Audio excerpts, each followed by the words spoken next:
정부가 필수 의료 분야의 인력 확충을 위해 의대 정원을 늘리겠다고 밝힌 뒤 논란이 거셉니다. 전국의 의과대학은 수요조사에서 당장 내년부터 정원을 2,000명 이상 늘릴 수 있다는 입장을 밝혔는데요.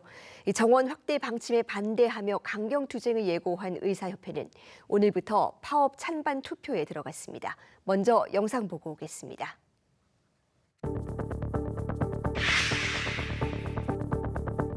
의대 정원 확대 추진과 함께 지역과 필수 의료 분야에서 우수한 인력이 충분히 활동할 수 있도록 개선해 나가겠습니다.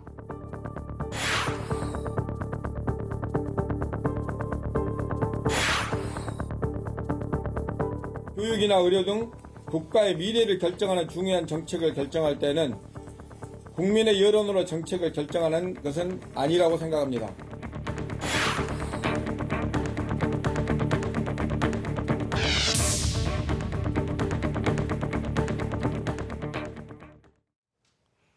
네, 지난주 의대 정원 확대가 필요하다고 밝힌 교육계 입장에 이어서 오늘은 의료계 입장 들어봅니다. 정재훈 가천대 예방의학과 교수 자리했습니다. 교수님 어서 오세요. 네, 안녕하세요. 예, 교수님 예방의학과 교수십니다. 정말 코로나19 기간에 정말 분투했던 의료 분야인데 근데 올해 이 전공의 모집 상황을 보니까 이 대형 병원에서도 예방의학과는 물론이고 소아과, 산부인과 이런 필수 의료 분야가 많이 어렵습니다. 이유가 뭐라고 보십니까? 네, 교육계에는 의대 블랙홀이라는 현상이 있습니다. 수험생들이 의대를 극단적으로 선호하는 것들을 말하는 것인데요. 그런 것들은 의사와 다른 직업 사이에서의 경제적인 격차가 매우 크기 때문에 일어나는 현상이라고 보고 있습니다. 하지만 의사사회 안에서도 필수 의료에 종사하는 사람과 그렇지 않은 사람에 있어서도 격차가 발생하고 있기 때문에 이런 인력 쏠림 현상들이 발생을 하고 있는데요. 그런데 그런 격차라고 하는 것이 꼭 경제적인 격차만을 의미하지는 않습니다. 드라마에서 많이 보시는 것처럼 필수 의료에 종사하시는 분들은 삶의 질도 매우 떨어지고 그리고 필수 의료에 종사하다 보면 법적 문제에 휘말릴 가능성도 커지거든요. 그런 것들이 있기 때문에 필수 의료에 종사하는 의사와 종사하지 않는 의사 사이에서의 격차가 발생하기 때문에 이런 문제가 생긴다고 보고 있습니다. 네, 의료계 내부에서도 어떤 노동 환경의 격차가 있다. 정부는 이 필수 의료 분야의 숨통을 틔워주려면 그래도 일단은 의대 정원 확대가 필요하다는 입장입니다. 어떻게 보십니까? 저는 의대 인력의 조정이 어떤 큰 정책의 패키지에 있어서는 충분한 역할을 할 수 있다고 생각을 합니다.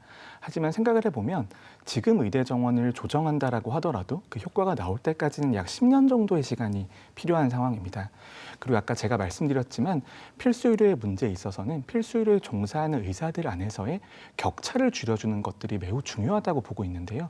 그렇다면 필수 의료에 종사하는 거에 있어서 삶의 질이라든지 법적 지위라든지 아니면 전체적인 재정이라든지 지원 제도에 있어서 그런 것들이 조금 더 시급한 문제라고 저희는 생각을 합니다. 네, 정원 확대가 이 모든 문제를 해결할 수는 없다. 결국 이 수가를 조정해야 한다라는 주장이 여러 군데서 나오고 있는데 어떻게 조정하면 이 필수 의료와 비필수 의료 분야의 격차를 줄일 수 있을까요? 저는 수가 문제로 단순화하는 것부터도 조금 어렵다고 생각을 하는데요. 이 수가라고 하는 것이 모든 의사가 하는 행위마다 가격이 매겨져 있고 그 가격에 따라서 우리나라는 행위별 수가제에 따라서 가격을 지불하고 있습니다. 그런데 특히 소아과 같은 것들만 해도 출생아의 숫자가 거의 10년 사이에 절반 정도가 줄어들었거든요.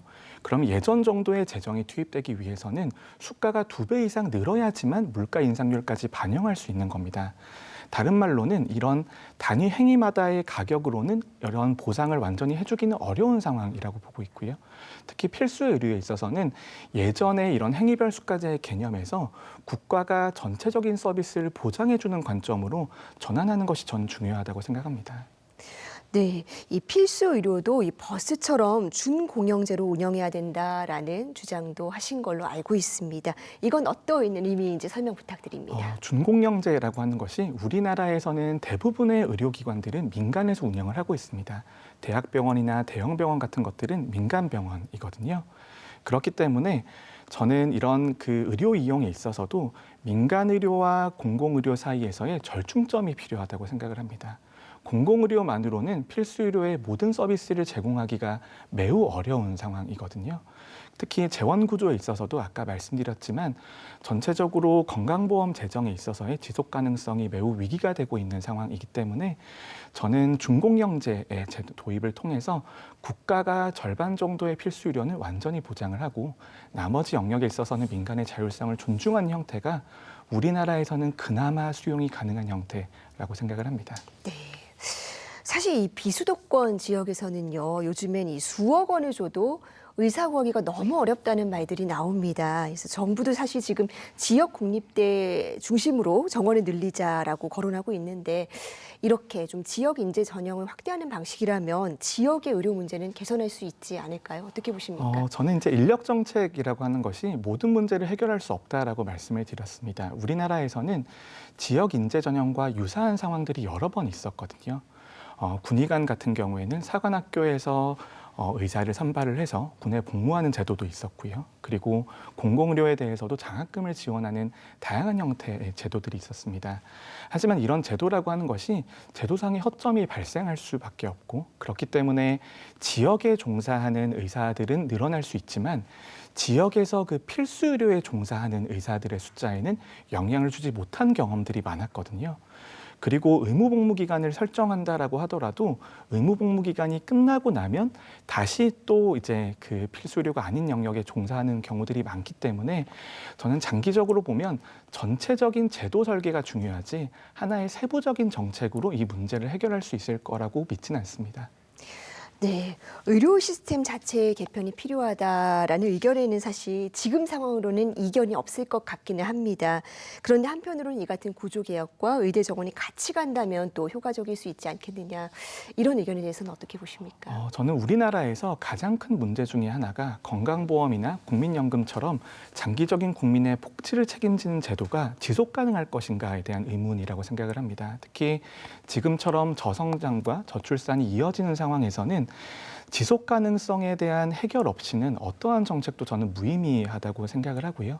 특히 의대 인력 정원이라고 하는 것이 의대 인력이 늘어나게 되면 그로 인해서 수요가 늘어나는 효과도 있을 거고 또 하나는 만약에 의대 인력 정원이 한 6천 명 정도로 늘어난다라고 가정을 하면 20만 명 정도의 신생아가 태어나는 세상에서는 100명 중에 3명이 의사가 되는 겁니다. 그렇다면 그 의사에 대한 보조 진료 인력 같은 것들을 포함하면 새로 태어나는 아이들 100명 중에 10명 가까이가 보건의료에 종사를 해야 되는데 그럼 거기에 있어서의 재원은 누가 마련하고 사회에 있어서의 성장 동력은 어떻게 확보할 수 있을 것인가가 저는 매우 우려가 되거든요. 그래서 의대 인력 정원이라고 하는 것이 의대 정원이 하나의 문제일 수 있지만 굉장히 복잡한 문제이고 그리고 이 복잡한 문제가 우리나라 전체의 지속 가능성과 결합되어 있기 때문에 좀 조금 신중하게 접근할 필요가 있다고 생각을 합니다. 네, 아까 이 수가 문제 잠깐 언급을 해주시기는 했지만 그렇다면 이 수가 이외에 이 필수 의료 분야를 지원하기 위해서 또 어떤 정책이 보완되어야 된다고 보시는지 여쭤볼 수 있습니다. 저는 전체적으로 국민들의 부담이 조금 늘어날 수 있다라는 것들을 국민들에게 이해를 좀 부탁을 해야 된다고 생각을 합니다. 특히 건강보험도 이제는 재정의 지속 가능성 그리고 적자가 예상이 되고 있는 상황이거든요. 예전처럼 병원의 이용을 경증 질환이나 감기 같은 것들에서 하기는 굉장히 어렵겠지만 하지만 중증이나 필수의료 영역에 대해서는 국가가 책임지고 국민들에게 완전한 서비스를 제공해 드리겠다라는 이런 양해를 구하는 절차가 저는 절실하다고 생각합니다. 네, 의대 정원 확대는 사실 교육뿐만이 아니라 국민의 생명과 안전에 직결되는 이슈이기도 합니다. 의사도 환자도 더 나은 의료 서비스를 제공하고 받을 수 있는 환경 개선으로 이어지길 바라겠습니다. 교수님 오늘 말씀 잘 들었습니다. 네, 감사합니다.